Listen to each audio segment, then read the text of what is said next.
¿Sabías que una de cada 3 mujeres en el mundo ha sufrido violencia física, sexual y emocional?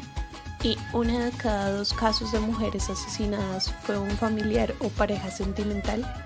Según la ONU, menos del 40% de las mujeres que experimentan violencia buscan algún tipo de ayuda. Hasta septiembre de 2020, 48 países habían integrado la prevención y respuesta a la violencia contra las mujeres y niñas en sus planes de respuesta a la emergencia sanitaria del COVID-19. 121 países han adoptado medidas para fortalecer los servicios prestados a las mujeres sobrevivientes de la violencia durante la crisis. En el contexto histórico colombiano se ha visto permeado por la violencia en todos los contextos que conocemos. Sin embargo, en esta ocasión se quiere resaltar la violencia enmarcada en la pareja, una de las que ha prevalecido por los años y que ha dejado víctimas mortales y marcas en la salud mental de muchas personas, en su mayoría mujeres. Es una de las violencias más silenciosas y que se ha legitimado desde el comienzo de la historia debido a la concepción social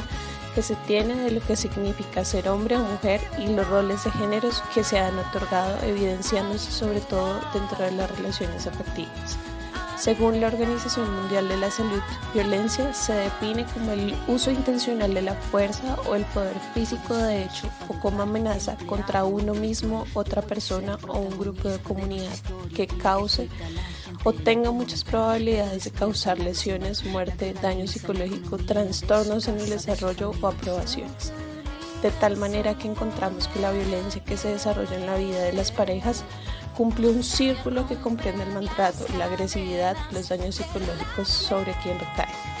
colocando a la persona en situación de vulnerabilidad a causa no solo del daño físico, sino que también desencadenan problemas como baja autoestima, depresión y ansiedad, que a su vez se convierten en factores que impiden a la víctima salir de allí. Cabe resaltar que se debe tener en cuenta la complejidad de las relaciones y el contexto donde se desarrolla la violencia, puesto que genera la imposibilidad de que la víctima pida ayuda o denuncie, debido al sentimiento de ambivalencia que comprende la dependencia afectiva o económica y los factores relacionados con el vínculo que puede haber con los hijos y con la familia. Esta violencia trae consigo diversidad de ellas y vulnerabilidad en diferentes formas y grados. Entre estos está la violencia física, que se refiere al daño o sufrimiento físico que afecta la integridad de la persona a corto o a largo plazo. La sexual, que amenaza o viola el derecho a decidir sobre la sexualidad y cualquier tipo de contacto o acercamiento físico de la otra persona.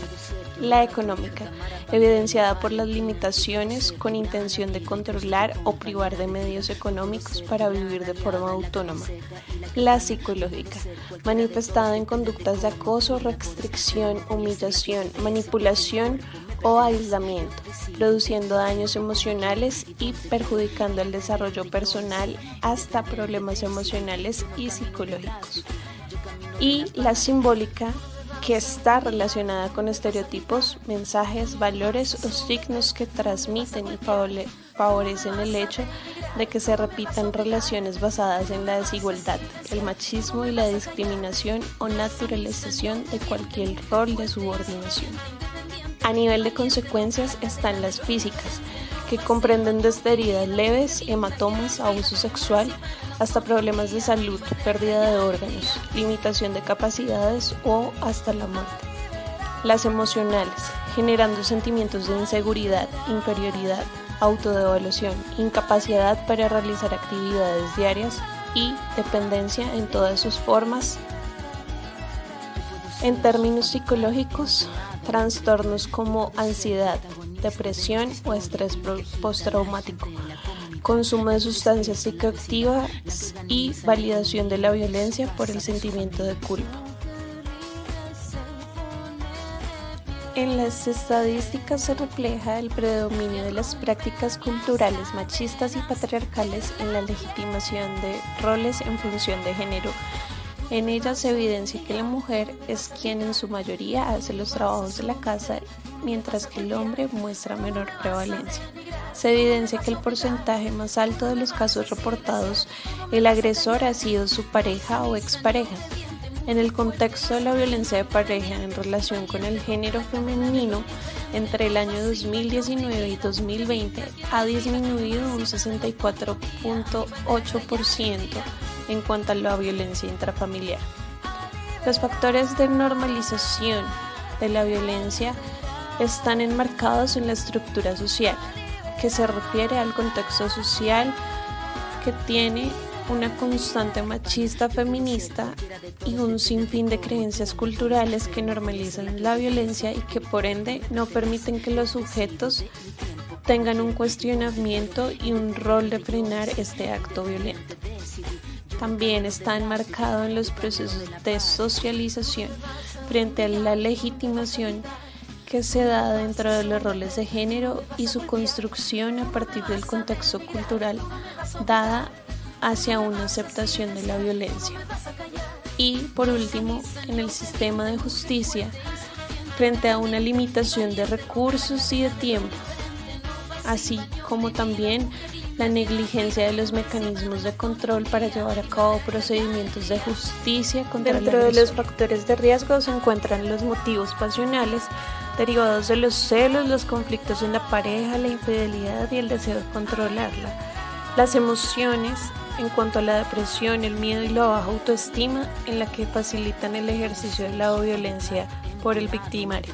el contexto sociocultural en la concepción social que se tiene en la cultura, que se encuentra en la visión de roles, las maneras de vestir, actuar, jugar y las tareas profesionales y cotidianas que se deben cumplir según el género. Frente a los factores sociodemográficos encontramos el consumo de alcohol, las drogas, el desempleo, la dependencia económica, la presencia de violencia entre los padres, la discapacidad física, los antecedentes de crianza monoparental, el abuso emocional, sexual o físico, la pobreza, el bajo nivel educativo, ser migrante sin dominio de idioma y vivir en zonas rurales. Frente a los factores de protección, se asocian a los mecanismos de control y vigilancia que el Estado colombiano brinda en el sentido de la protección a las mujeres víctimas de violencia de pareja, en los que se tiene en cuenta la preservación de los derechos en atención integral que permita que sus derechos sexuales, económicos, sociales y políticos, entre otros, al ser vulnerados, puedan ser restablecidos y garantizados de forma efectiva y oportuna junto a instituciones que realicen un acompañamiento cuyo propósito es reconstruir su integridad, dignidad y autonomía a partir de sus necesidades. Esto en compañía de sus redes de apoyo, atención integral, resignificación de imaginarios sociales, psicoeducación de hombres y mujeres. Este es uno de los mensajes que deja una de las que ha sido víctima de violencia de pareja. Que esto no le va a pasar nunca, que uno de pronto es privilegiado, que es una mujer independiente, que trabaja, que esto nunca le va a pasar,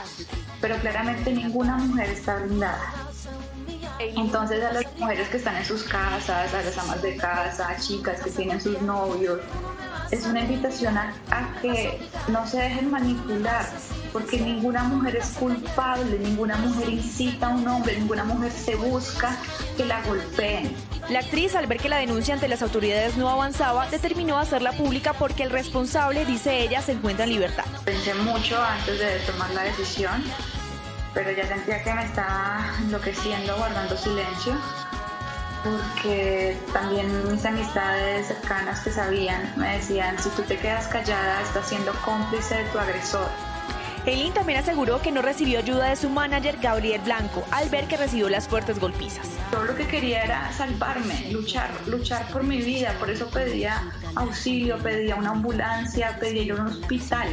Es como ese sentido de querer luchar. Según cifras de la Secretaría de la Mujer, Es necesario entonces que desde el ámbito psicológico enmarcado en la terapia breve se haga una intervención con el objetivo propio de superar el sentimiento de culpa que envuelve a las víctimas,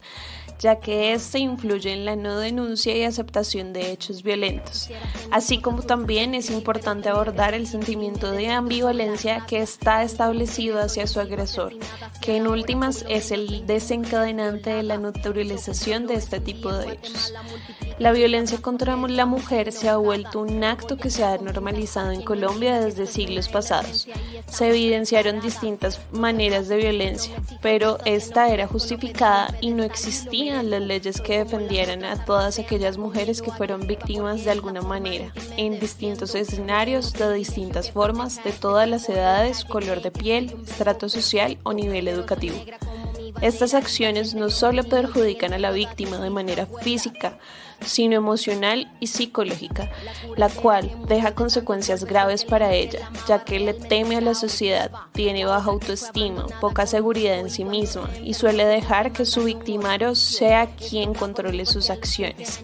Esto también se puede percibir en sus diferentes ámbitos, como el laboral, académico, familiar y personal, que no solo perjudica a la víctima directamente, sino también a las personas que lo rodean, a sus familiares, amistades, hijos o nietos. Actualmente las mujeres tienen más lugares de atención en donde son escuchadas, atendidas y protegidas contra algún acto de violencia, ya que la sociedad es más consciente de lo que está sucediendo, de lo que no se puede volver a permitir. Si tú eres testigo de algún tipo de violencia, pero tengo que decidir y me decido por la rabia. 5 mujeres hoy han sido asesinadas y a la hora por lo menos 20 mujeres violadas. Eso que solo es un día en Guatemala, multiplícalo y sabrás por qué estamos enojadas. No voy a andar con pinzas para quien no entienda que esto es una emergencia y